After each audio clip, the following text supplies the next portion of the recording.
Would any of your friends want to be buried by your side? Well, William Scheinman shocked the world by declaring that upon his death, he should be buried alongside his friend, the late Tom Mboya. Regina Manyara brings us the tale of friendship in life, death, and what you hope is in the afterlife.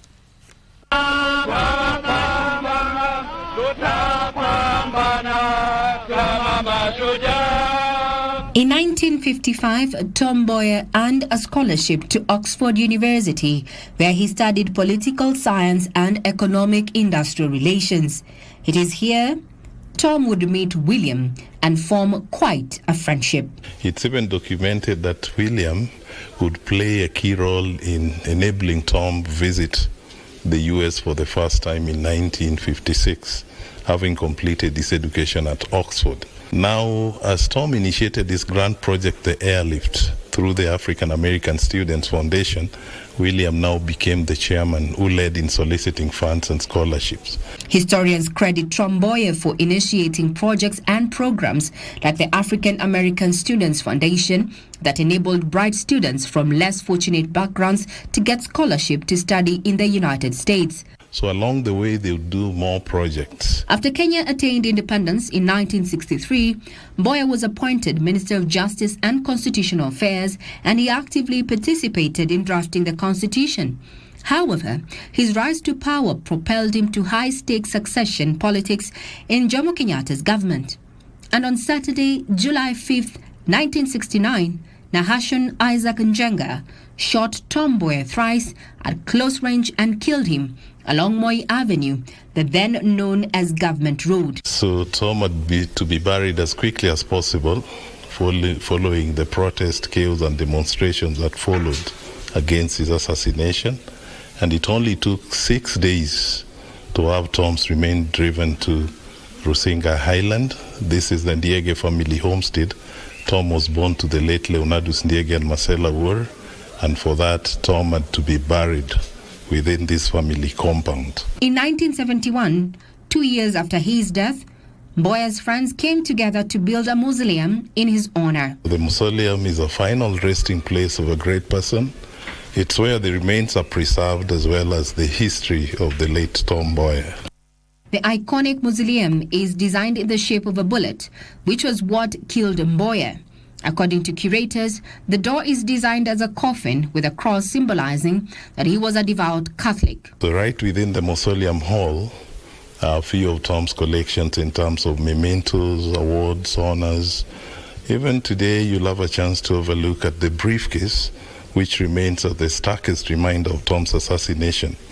Maybe a keen look could reveal some faint traces of blood stains on it, among other collections.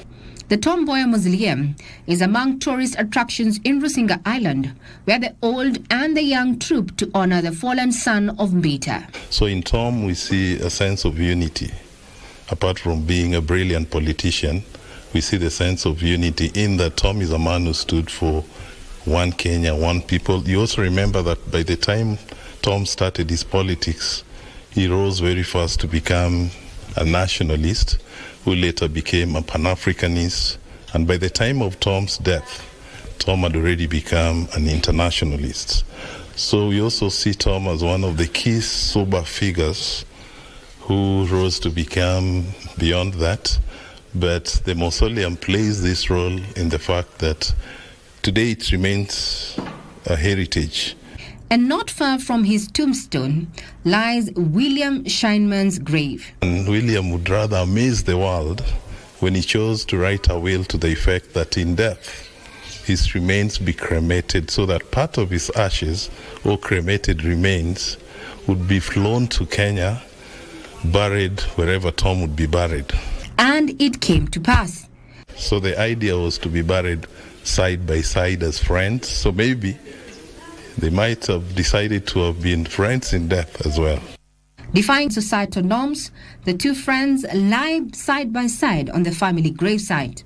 1992, when the family lost Tom's follower brother, Alphonse Okuku, was equally prominent, the family decided now to do away with the traditions, in that the family chose to have a central site in which our kin would be buried.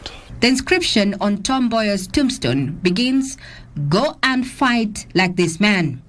He had a friend who stood by him in life and in death lay beside him. Here lies Tom Mboya, and there lies William Scheinman. We want to believe that they were not only friends during life, but also in their afterlife. I'm Regina Manyara reporting for KBC Channel 1 from Rusinga Island at the Tom Mboya Mausoleum.